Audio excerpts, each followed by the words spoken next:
الحمد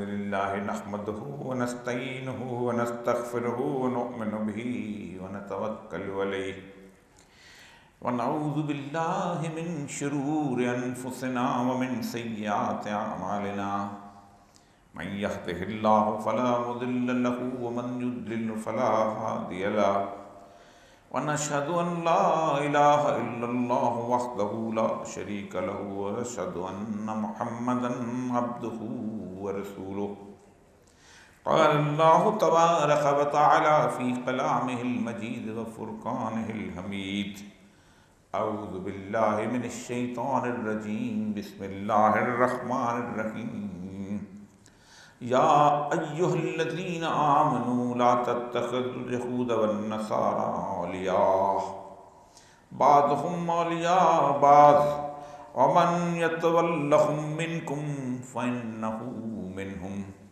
إن الله لا يهدي القوم الظالمين رب اشرح لي صدري ويسر لي أمري واحلل عقدة من لساني يفقهوا قولي صدق الله العظيم۔ حضرات گرامی، چونکہ پوری دنیا کے اندر اس وقت ظلم، جبر اور استبداد کی ایک آندھی ہے کہ جو کہ مسلمانوں پر چل رہی ہے، اس وقت غزہ کے مسلمان جو ہیں فلسطینی، وہ اس کا نشانہ ہے۔ یہ الگ بات ہے کہ گزشتہ تقریباً 22-23 سال سے 11 ستمبر کے بعد ایک اندازے کے مطابق 35 لاکھ مسلمان شہید ہو چکے ہیں۔ کچھ افغانستان میں ہوئے ہیں، کچھ عراق میں ہوئے ہیں، کچھ باقی جگہوں پہ ہوئے ہیں۔ 35 لاکھ کا اندازہ ہے۔ تقریباً 10 لاکھ بچے صرف اس لیے مارے گئے عراق کے اندر کہ ان تک دوا پہنچانے کی اجازت نہیں تھی۔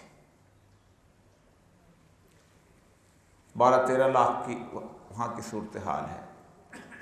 شام کے اندر 6 لاکھ مسلمان مارے جا چکے ہیں، 10 لاکھ بچے یتیم ہوئے ہیں اور 60 لاکھ کے قریب اس وقت مہاجر ہو چکے ہوئے ہیں۔ افغانستان کی کہانی آپ کے سامنے ہے، 70,000 کے قریب لوگ پاکستان کے اندر 80 کے قریبی بن جاتے ہیں، شہید ہو چکے ہیں۔ ایسا کیوں ہے اور کیوں ہو رہا ہے؟ رسول اکرم صلی اللہ علیہ وآلہ وسلم نے ایک خطبہ دیا اور حضرت حذیفہ بن یمان رضی اللہ تعالیٰ عنہ سے روایت، اور بھی بے شمار صحابہ سے روایت ہے کہ آپ نے صبح فجر پڑھ کے خطبہ دیا اور پھر آپ ظہر تک مختلف باتیں کرتے رہے، اور میں اور آپ جس دور میں زندہ ہیں اس دور کے بارے میں رسول اکرم صلی اللہ علیہ وآلہ وسلم نے وہ تمام علامات بتائیں کہ جو پیش آئیں گی۔ پھر آپ نے ظہر کی نماز پڑھائی، پھر خطبہ دیا، پھر آپ نے عصر کی نماز پڑھائی، پھر خطبہ دیا۔ 15 گھنٹے کا طویل خطبہ ہے اور ایک ایک بات آپ صلی اللہ علیہ وآلہ وسلم نے بتائی کہ دیکھو یہ ہوگا، دیکھو یہ ہوگا، دیکھو یہ ہوگا، یہ صورتحال بنے گی۔ اور اس میں ایک وارننگ تھی، اور وارننگ زبردست ہے۔ یہ بخاری کی حدیث ہے، صحیح بخاری کی حدیث ہے، 7320 نمبر۔ اس میں زید بن اسلم اور عطا بن یسار اور ابو سعید خدری روایت کرتے ہیں رسول اللہ صلی اللہ علیہ وسلم کے صحابی، لَتَتَّبِعَنَّ سَنَنَ مَنْ كَانَ قَبْلَكُمْ شِبْرًا شِبْرًا وَذِرَاعًا بِذِرَاعٍ، کہ تم اپنے پہلے آنے والی امتوں کی پیروی کرو گے بالشت کے برابر بالشت اور ہاتھ کے برابر ہاتھ۔ ایک جگہ یہ ہے کہ تم میں اور ان امتوں میں بالکل کوئی فرق نہیں رہے گا، ایسے لگے گا جیسے جوتی کے 2 تلے ہوتے ہیں، سامنے تو پہچانے جاتے ہیں نا، پیچھے والے تلے نہیں پہچانے جاتے۔ حتیٰ لو دخل الحجرہ زبن، تب کہتے ہیں گو، کہ اگر وہ گو کے سوراخ میں گھسنے کی کوشش کرتے تھے تو تم بھی گو کے سوراخ میں کر سکو۔ تبعتموہ قلنا یا رسول اللہ الیہود والنصارى، صحابہ نے پوچھا یا رسول اللہ یہ یہود اور نصارہ ہیں، کہا فمن، اور کون ہے؟ اب یہاں پر اس وقت تو یہود اور نصارہ کی صورتحال ہے، اس کے بارے میں کچھ عرض کر کے کہ ان امتوں پر خاص طور پر یہود و نصارہ پر عذاب کیوں آیا، اور ہم کون کون سی چیز ہے جس کے بارے میں ان کے اوپر ہم اس کی اتباع کر رہے ہیں۔ سب سے پہلی چیز جو یہود و نصارہ کے بارے میں عذاب کی وجہ تھی وہ یہ ہے کہ افتؤمنون ببعض الکتاب وتکفرون ببعض، اور یہ اللہ نے صرف یہود و نصارہ کے بارے میں نہیں کہا، پوری دنیا کے اندر کوئی بھی امت ایسا کام کرے تو اللہ نے بنیادی فیصلہ کیا۔ ایک ان کی خرابی کہ قرآن کی یا کتاب کی یا تالمود کی یا تورات کی جو بھی چیز تھی اس میں سے کچھ حصے کو مانتے تھے، کچھ حصے کو نہیں مانتے تھے۔ اللہ کہتا ہے کہ میں جو ایسا کرتا ہے جب وہ کوئی مسلمان ہو جاتا ہے، ایک تو بات یاد رکھیے گا کہ یہودی اور عیسائی یا نصرانی جو ہیں یہ بنیادی طور پر القابات ہیں جو ہم نے دیے ہیں۔ اللہ تبارک تعالیٰ فرماتے ہیں حضرت ابراہیم سے لے کے رسول اللہ تک سب مسلمان تھے، الحقنا بالصالحین، کہ ہم نے نام مسلمان رکھا تو سارے مسلمان تھے، اور اس میں چونکہ بدل گئے تو پھر یہود و نصارہ کا نام انہوں نے اختیار کر لیا گیا۔ وہ کہتے تھے کہ یہ حصہ جو ہے یہ تو ٹھیک ہے، روزہ رکھ لیتے ہیں، نماز پڑھ لیتے ہیں، لیکن جب سیدنا موسیٰ علیہ السلام جو ہیں وہاں سے نکلے ہیں اور ان کو بدترین غلامی سے نجات دی ہے تو اللہ نے کہا کہ جاؤ جہاد کرو، تو کہا ھذا قوم جبارین، بڑی سخت قوم ہے، تو لڑ، تیرا موسیٰ لڑے، اور اللہ نے دنیا کے اندر ہی پہلا عذاب ان پر نازل کر دیا کہ 40 سال تک وہ سینا میں پھٹکتے رہے۔ یہاں بھی اللہ کہتا ہے افما جزاء من یفعل ذلک منکم الا خزی فی الحیاۃ الدنیا، کہ ہم نے ان کے اوپر سب سے اہم ترین بات یہ کر دی کہ ہم نے کہا کہ دیکھو اس چیز کی جو جزا ہے وہ صرف یہ ہے کہ تم دنیا کے اندر ذلیل و رسوا ہو جاؤ۔ دوسری اہم ترین بات جو اس کے اندر سورہ مائدہ کے اندر جو میں نے آپ کے سامنے رکھا ہے، اور وہ یہ ہے کہ وہ اپنے درمیان جو بھی لوگ تھے نا، اگر کوئی برائی کرتا تھا وہ اس کو روکتے نہیں تھے۔ میرا کیا لینا ہے، کرتا رہے جو مرضی کرتا ہے، بھوکتے اللہ حکم دیتا ہے تامرون بالمعروف وتنہون عن المنکر، کہ دیکھو برائی سے روکو اور نیکی کو حکم دو۔ ہم نیکی کو حکم دیتے ہیں، برائی سے نہیں روکتے۔ میرے گھر پہ کوئی قبضہ کرنے لگے تو کیسے تڑپتے ہیں، میری بیٹی کو کوئی چھیڑے تو کیسے اٹھتے ہیں، میری اولاد کو قتل کرنے کو دوڑے تو کیسے اٹھتے ہیں۔ اللہ کہتا ہے جو غیرت یہاں دکھاتے ہو میرے لیے بھی دکھاؤ۔ قیامت کے دن میں تم سے سوال کروں گا، استطاعت تھی، مجھے فلاں نے گالی دی تم نے روکا، تیرے باپ کو گالی دی تم روکتے ہو۔ جو حدیث بار بار سنائی ہے آپ کے سامنے کہ اللہ نے جبریل علیہ السلام کو بھیجا، جاؤ فلاں فلاں بستیوں پہ عذاب نازل کرو، جبریل واپس چلے گئے اور آ کے کہا اللہ میں نے ایک ایسا آدمی دیکھا ہے لم جاسے کا طرفت عین، کہ جس نے آنکھ چھپکنے جتنا گناہ نہیں کیا۔ فرمایا جی وہ بدبخت ہے کہ عبادت گزار تھا، زاہد تھا، عابد تھا، اس سے بڑا کوئی چلے کا مقام ہے، اس سے بڑا کوئی عبادت ہے، لیکن اس میرے نام کی غیرت پر اس کے چہرے کا رنگ نہیں بدلتا تھا۔ ایک چیز یہ تھی کہ وہ نہیں روکتے تھے۔ دوسری چیز جو اللہ تعالیٰ اللہ فرماتے ہیں فویل للذین یکتبون الکتاب بایدیہم، ایک خرابی تھی ان لوگوں کی یہ کہ ایک کتاب ہم نے لکھی ہے، ایک کتاب ہر قرآن جو نازل کی اس کے علاوہ کتاب لکھ کے بنا لیتے تھے کہ نہیں یہ کتاب بڑی زبردست ہے، فلاں صاحب نے لکھی ہے، بہت کمال آدمی ہے، یہ ہے وہ ہے، اور اس کتاب پہ عمل کرنا لگتے تھے۔ اور اللہ کہتے ہیں ثم یقولون ھذا من عند اللہ، اور کہتے تھے یہ اللہ کی طرف سے۔ میں جو قرآن کے علاوہ ایک کتاب لکھ لوں اور اس کو کہوں یہ میں نے اللہ کو، اور ٹوٹلی اللہ کے حکم سے انکار۔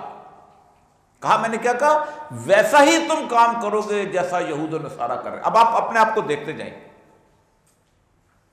نہیں وہ زبردست کتاب لکھی ہوئی ہے، اس کو دیکھ لو، پیر صاحب کی کتاب پڑھی چیز سے. وہ مولوی صاحب دیکھو جی پڑھا لکھا ہے، بیوروکریٹ بھی ہے، دنیا کا علم بھی ہے، مسجد میں نماز بھی پڑھانے لگ گیا ہوا ہے، اس کی کتاب اچھی ہے.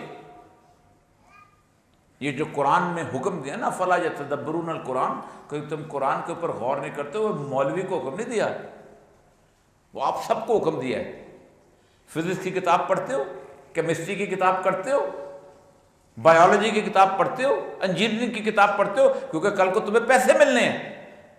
دنیا تم کمانے کے لیے ہر چیز پڑھتے ہو، لیکن جس چیز کے لیے اللہ نے حکم دیا تھا اس کی آخرت کی تم کتاب نہیں پڑھتے ہو. تو بنیادی طور پر کتاب لے کے آ جاتے تھے لیشترو بہی ثمنً قلیلا، اور اللہ کی آیات کو تھوڑی سی قیمت پر فروخت کرتے تھے.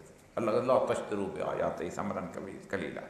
اور سب سے بڑی بات ہے کہ انہوں نے خود ہی اپنی کمائی جو تھی اس کو انہوں نے خراب کر. اس کے بعد ایک اور خوفناک بات وہ بھی ہمارے اندر آ گئی، اتخذوا احبارهم ورهبانهم اربابا من دون اللہ، کہ انہوں نے اپنے اخیار کہتے ہیں مولوی کو، اور رہبان کہتے ہیں پیر کو، انہوں نے اپنے پیروں کو اور مولویوں کو اللہ کے ساتھ شریک بنا لیا تھا. بلکہ اللہ کہتا ہے اربابا من دون اللہ، رب بنا لیا تھا. مرشد نے کہہ دیا، مولوی نے کہہ دیا، فلانے نے کہہ دیا. ان کے بیٹے حاتم تائی کے بیٹے عدی بن حاتم عیسائی تھے، مسلمان ہو گئے. تو یہ آیت پڑھی تو کہا یا رسول اللہ یہ آیت آئی ہے تو ہم تو عیسائی تھے. کہا تم جو وہ کہتے تھے مان لیتے تھے بغیر تحقیق کیے ہوئے؟ یا رسول اللہ بالکل مان لیتے. کہا اور اللہ کے ساتھ شرک کیا ہوتا ہے؟ اور اللہ کے ساتھ شرک کیا ہوتا ہے کہ تم اربابا من دون اللہ. یہی وجہ ہے کہ میں نے کئی دفعہ کہا ہے کہ سارے نبی کس کے خلاف آئے ہیں؟ مشرکوں کے خلاف. سارے نبی کس کے خلاف آئے ہیں؟ اللہ کے منکروں کے خلاف. سارے نبی کس کے خلاف آئے ہیں؟ کوئی فرعون کے خلاف آیا ہے، کوئی نمرود کے خلاف آیا ہے، کوئی ملاوٹ کرنے والوں کے خلاف آیا ہے، کوئی مردوں کے ساتھ بدفعلی کرنے والوں کے خلاف آیا ہے. سیدنا عیسیٰ کس کے خلاف آئے تھے؟ ارباب من دون اللہ، مولوی اور پیر کے مقابلے. کہا تم جوتی کا تلا بن جاؤ گے اس وقت. ہم مکمل طور پہ جوتی کا تلا بنیں گے. اب اس کے اوپر اللہ تبارک تعالیٰ کہتا ہے کہ پھر کئی دفعہ میں نے آپ کو بتایا ہے کہ اس وقت جو صورتحال ہے جو یہودیوں کی ہے اور جو میں نے قیامت کی نشانیاں آپ کے سامنے اس کو میں اب ذکر کرتا ہوں، ہمارا کردار کیا ہونا چاہیے اور ان کا کردار کیا ہے. انہوں نے اپنے ارباب من دون اللہ، مولوی اور پیر جتنے تھے، انہوں نے مل کے سیدنا عیسیٰ علیہ السلام کو صلیب پہ چڑھا دیا. فیصلہ ان کا تھا تمام.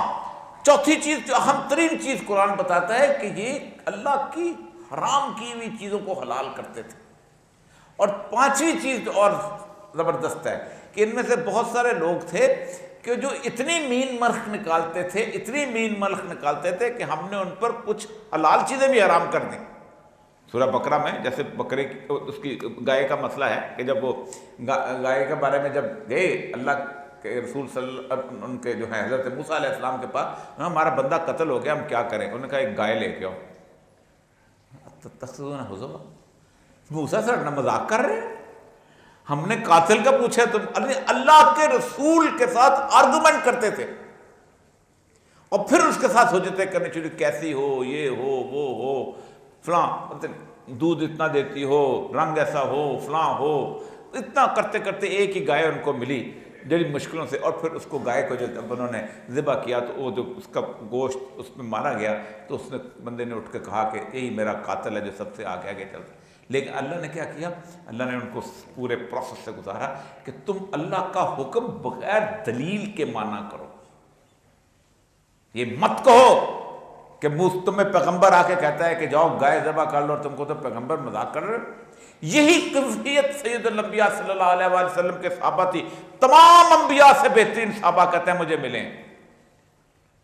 تمام انبیاء سے بہتر، ہر نبی کے صحابی نے اس کو پیچھے چھوڑا ہے، ہر نبی کے صحابی جو اس کے اندر صدق چھوڑ گئے۔ آپ بدر میں 313 کو لے کے گئے تھے، 313 کے پاس نہ 2 تلواریں تھیں، 6 زرہیں تھیں، 2 گھوڑے، 6 زرہیں، 8 تلواریں، 6 زرہیں، 8 تلواریں اور 2 گھوڑے۔ بندے کتنے تھے؟ 313، 8 تلواریں، 313 کے پاس 2 گھوڑے، 6 زرہیں، مقابلے پہ 1000 کا لشکر جس نے زرہیں پہنی ہوئی تھی، جن کے پاس تلواریں تھیں، جو ہر کوئی اونٹ یا گھوڑے پر سوار تھا، مکے سے چل کے آیا نہیں تھا وہ پیدل۔ ایک نے سوال کیا، یا رسول اللہ مروان لے جا رہے ہو؟ وہ اور امریکہ کتنی بڑی طاقت ہے، مرواتے ہو؟ یورپ کتنی بڑی طاقت ہے، مرواتے ہو؟ ٹیکنالوجی کو دیکھو، مرواتے ہو؟ اللہ کے رسول نے کہا میرے ساتھ وعدہ ہے یوم الفرقان، تمہیں اللہ تعالیٰ جو ہے کم من فئۃ قلیلۃ غلبت فئۃ کثیرہ، اگر تم چھوٹے سے گروہ میں بھی ہوگے تم تمہیں بڑے سے گروہ پہ غالب کر دیں، باذن اللہ، اللہ کے حکم سے غالب کریں گے۔ تو یہ کیفیت ان کے ہاں بھی آ گئی تھی۔ اب آتے ہیں اس ساری صورتحال کے اندر کہ یہ جو ہو کیا رہا ہے۔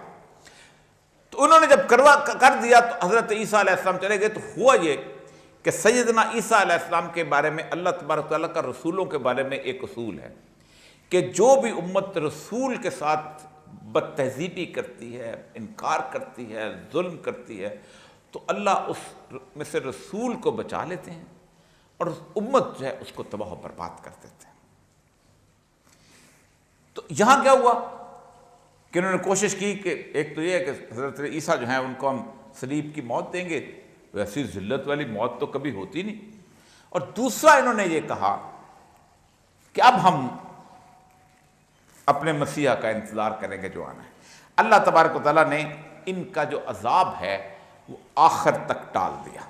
آپ اندازہ کریں کہ اللہ تبارک تعالیٰ فرماتے ہیں اس کے اوپر کہ دیکھیں، ایک جب ہم تم پر سیدنا عیسیٰ علیہ السلام کو واپس بھیجیں گے، اور اس کے واپس بھیجنے کے وقت وہ جب آپ کے درمیان آئیں گے، تو اس درمیان میں آنے کے وقت سب سے پہلی بات تو یہ ہے کہ کوئی ایک شخص بھی ایسا نہیں ہوگا اس وقت تک اگر وہ زندہ رہا کہ جو سیدنا عیسیٰ علیہ السلام پر ایمان اللہ کہتا ہے عسیٰ ربکم من یرحمکم، کہ میں تم پہ رحم کروں گا، تم کو واپس یروشلم میں لے آؤں گا، وہ جینا بکم لفیفہ، اکٹھا کر لوں گا۔ اور پھر اللہ کہتا ہے ان من اہل الکتاب الا لیؤمنن بہ قبل موتہ، اور حضرت عیسیٰ علیہ السلام کی موت سے پہلے کوئی اہل کتاب ایسا نہیں ہوگا جو ان پہ ایمان لے آئے گا۔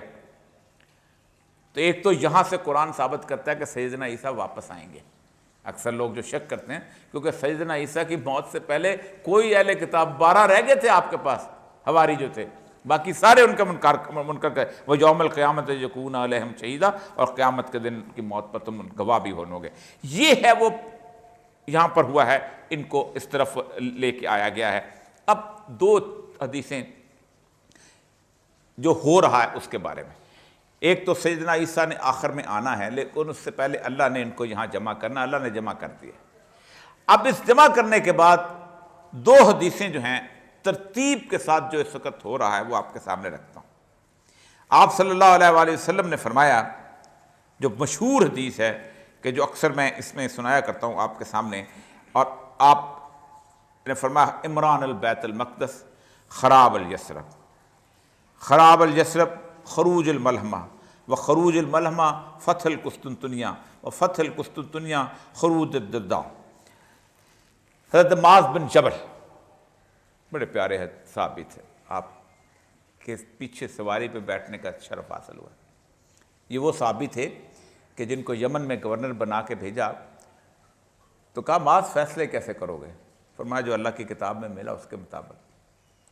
فرمایا اللہ کی کتاب میں نہ ملا، فرمایا پھر جو آپ کی سنت جو آپ کہتے ہیں، فاگر میری سنت پہ بھی نہ ملا، یہ ہم لوگوں کے لیے ہدایت ہے، اجتہد بالرأی، میں لوگوں کے ساتھ اس قرآن و سنت کی روشنی میں اجتہاد کروں گا۔ قرآن و سنت ہے پہلے اس میں ڈھونڈو، اور اللہ کہتا ہے نزل علیک الکتاب تبیانا لکل شیء، میں نے قرآن کے اندر ایسی کتاب جو نازل کیا اس نے تمام چیزوں کا ذکر کر دیا۔ میں گزشتہ 22 سال سے کالم لکھ رہا ہوں تقریباً، آج کل تو جو پابندی ہے مجھ پہ، میں نے 22 سال میں جتنے بھی کرنٹ افیئرس کے واقعات کے بارے میں لکھا ہے، میں نے اگر اس کرنٹ افیئر کے واقعات کے بارے میں قرآن اور حدیث سے رہنمائی حاصل کرنے، میں انتہائی کم علم آدمی ہوں، مجھے مل گئی۔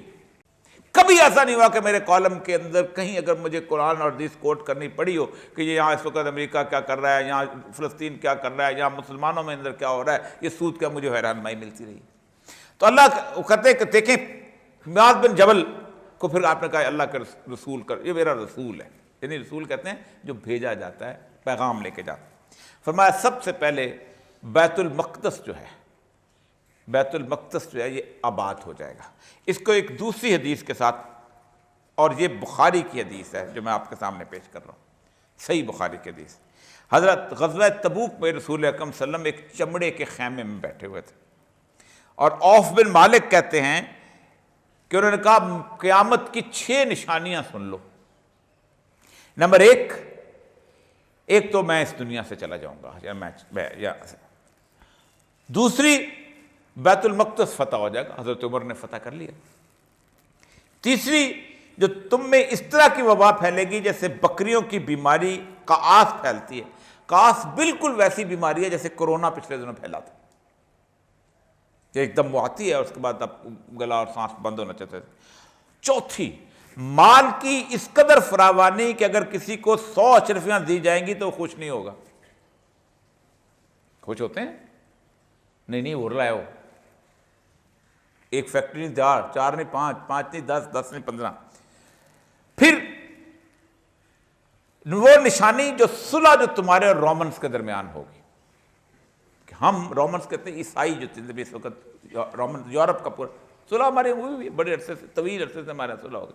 اور پھر آخر میں آپ نے فرمایا کہ رومنز آئیں گے 80 جھنڈوں کے تلے 12,000 فوج لے کے، اور وہ تمہارے ساتھ لڑائی کریں گے۔ اب اس میں آتا ہوں دوسری حدیث کے ساتھ جو اس وقت ہو رہا ہے اور ہونے والا ہے اور بہت قریب ہے۔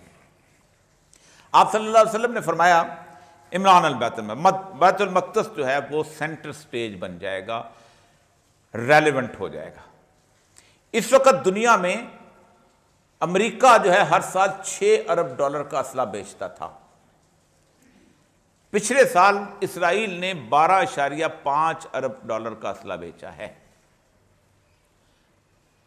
دنیا میں 2 طرح کا اسلحہ بیچا جاتا ہے۔ ایک اسلحہ وہ بیچا جاتا ہے کہ جو 2 ملکوں کے درمیان جنگ ہوتی ہے، ٹینک بکتا ہے، میزائل بکتا ہے، اینٹی ایئر کرافٹ گن بکتے ہیں، F-16 F-22 بکتا ہے، اور اس طرح کی ساری چیزیں بکتی ہیں کہ جو دنیا میں 2 قوموں کے درمیان لڑائی ہوتی ہے۔ ایران اور عراق کی لڑائی ہوئی، اس کو بھی اسلحہ بیچا، اس کو بھی اسلحہ بیچا۔ انڈیا پاکستان کی لڑائی ہوئی، اس کو بھی اسلحہ بیچا، اس کو بھی۔ لیکن ایک دوسرا اسلحہ ہے جو اسرائیل بیچتا ہے، وہ ہے دنیا میں جتنے بھی ملک ہیں جہاں پر آمر، ڈکٹیٹر اور ظالم حکمران ہیں، وہ اپنے ملک کے لوگوں کو دبانے کے لیے جو استعمال کرتے ہیں وہ اسلحہ ہوتا ہے۔ جو اسلحہ امریکہ بیچتا ہے اس کے اوپر بھی لکھا ہوتا ہے بیٹل ٹیسٹڈ، کہ ہم نے اس کو میدان جنگ میں ٹیسٹ کیا، اس لیے امریکہ جنگ کرتا ہے پہلے۔ ہم نے نپام بم پھینکے ویتنام کے اوپر، اب یہ بڑے کامیاب ہیں، لو تم بھی لے لو۔ جیسے ہم دوائی جب استعمال کرتے ہیں، آپ نے دیکھا ہوگا کہ دوائی ایک لیبارٹری کے اندر چوہے ہوتے ہیں، خرگوش ہوتے ہیں اور دوسری چیزیں، تو ان کے اوپر ٹیسٹ کرتے ہیں، ان کو کہتے ہیں گینی پگز۔ تو جنگ کے ہتھیار جو ہیں واہ بات ہے انسانوں پہ ٹیسٹ ہونے ہیں۔ تو اسرائیل یہ کرتا ہے، ایک کتاب پچھلے دنوں آئی ہے پیلسٹین لیبارٹری، بڑی مشہور کتاب ہے، 4-5 مہینے پہلے۔ اس کے اندر پیلسٹین لیبارٹری میں کہتے ہیں کہ اسرائیل جو ہے یہ 2 جگہ پہ اس نے ایسے ہتھیار ٹیسٹ بنائے ہیں کہ جو اپنے زیر سایہ عوام کے اوپر ظلم کرنے کے لیے ٹیسٹ کیے جاتے ہیں۔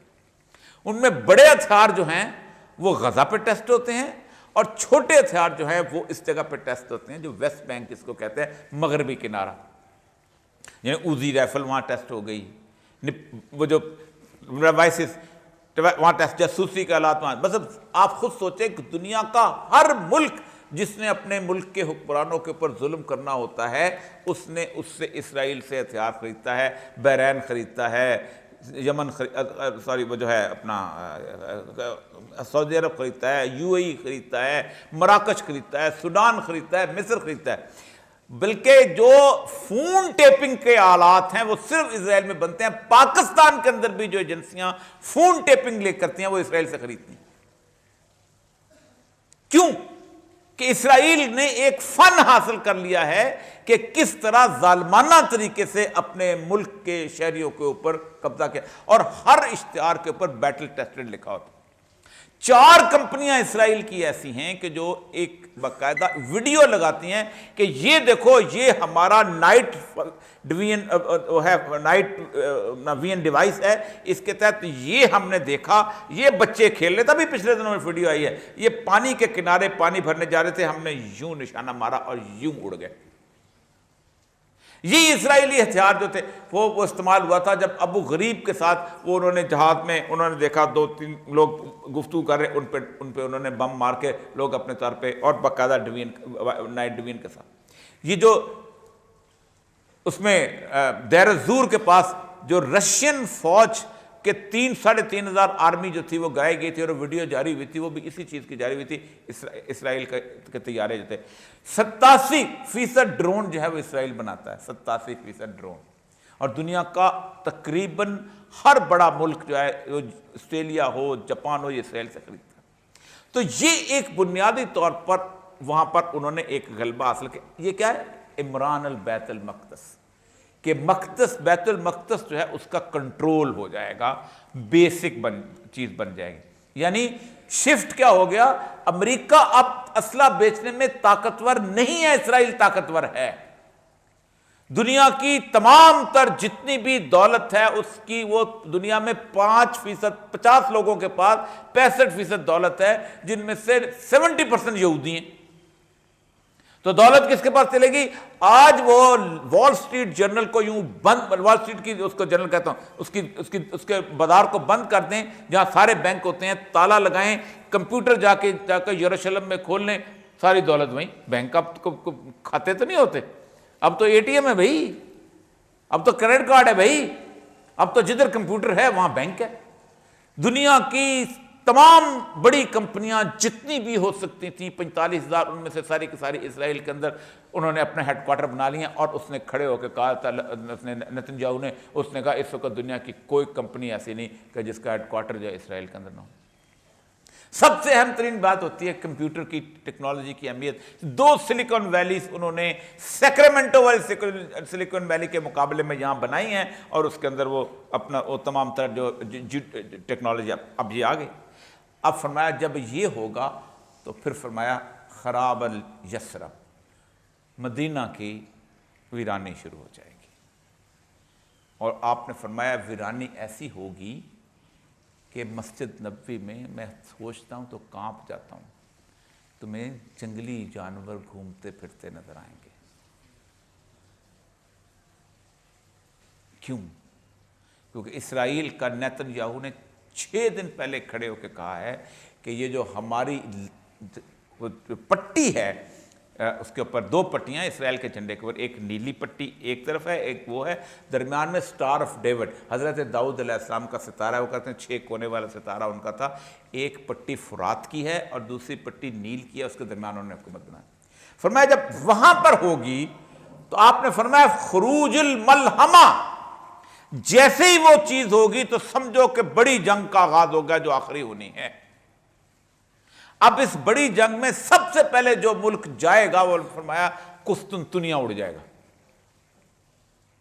کیونکہ یورپ نے جب آنا ہے، جو میں نے 80 جھنڈوں کی حدیث سنائی ہے، وہ آنا ہے قسطنطنیہ سے ترکی کے راستے، کیونکہ یہاں یہ باڈی تو یہاں ہے، شام ہے، لبنان ہے، عراق ہے، سعودی عرب ہے، یہ سارے کا سارا جو ہے یہاں آنا ہے، تو وہ بڑی جنگ شروع ہوگی۔ آپ نے فرمایا خروج الملحمہ، یہ کیسے ہوگی؟ اس کی 3-4 حدیثیں سنا کے پھر اس کو ڈالتا ہوں کہ مدینہ میں جب رہنے کے قابل نہیں رہے گا، جب ویران ہو جائے گا، تو خانہ کعبہ کے ارد گرد جو اصل مسلمان لوگ ہیں وہ جمع ہو جائیں گے۔ کیوں؟ کہ اس وقت تک اسرائیل جو ہے وہ بیشتر علاقوں کو تباہ کر چکا ہوگا۔ مدینہ کیوں یہودی لینا چاہتے ہیں؟ کبھی سوچا ہے؟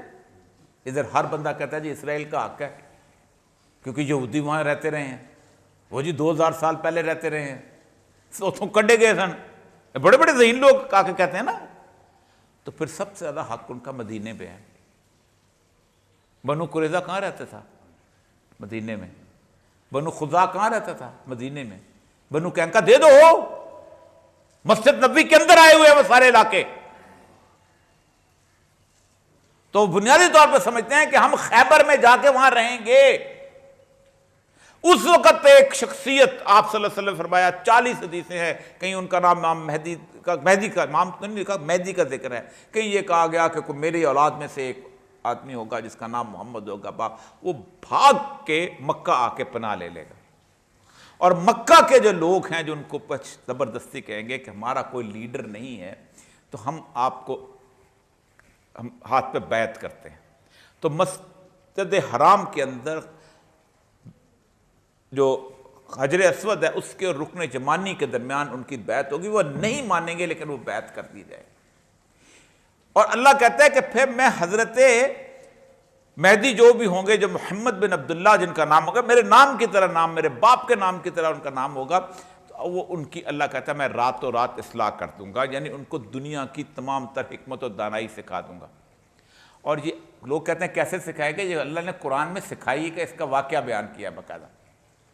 جب بنی اسرائیل نے پہلی جنگ لڑی ہے طالوت اور جالوت والی، تو مقابلے پہ بھی جالوت جو تھا وہ بہت خوفناک قسم کا آدمی تھا، کہتے ہیں بہت بڑا تھا، پورے جسم کو لوہے کے خود میں ڈالے رکھتا تھا اور صرف ایک آنکھ اس کی نظر آتی تھی. حضرت داؤد چرواہے تھے، بکریاں چراتے تھے اور عام رہتے تھے، چاہے تھے، اور اتنی شاندار نشانہ تھا ان کا کہ پتھر سے نشانہ یوں مارتے تھے شیر کی کھوپڑی پھاڑ دیتے تھے. تو جب جنگ چل رہی تھی تو حضرت داؤد چونکہ بنی اسرائیل تو کہا میں دیکھوں میں جنگ میں ہو کیا رہا ہے، تو وہ بھی پتہ چلے گئے. تو انہوں نے کہا جی لڑائی ہونے والی ہے، اس کی طاقت دیکھو، اب پیغمبر کا حکم ہے، ہم نے لڑنا ہے. بنی اسرائیل پوچھتے تھے، بہت کرتے تھے. کہا میں ایسا نہ کروں کہ میں یہ جو لوہے کھول والا ہے میں اس پہ اپنا وہ آزماؤں، وہ جو ہوتا ہے میں نے جو نشانہ تو نشانہ باندھا تو اس کو آزمایا تو اس کی سیدھی آنکھ کے اندر وہ لگا اور تڑپ کر مر گیا تو فتح ہو گئی. اللہ وہاں کہتا ہے پھر ہم نے ایک رات کے اندر داؤد کو حکمت و دانائی سکھاتے. وہی کیفیت وہاں آئے گی. اور پھر شام میں بنو قلب کا ایک حکمران ہوگا کہ جو حضرت امام مہدی جو ہیں ان کے خلاف لشکر روانہ کرے گا مسلمانوں میں سے.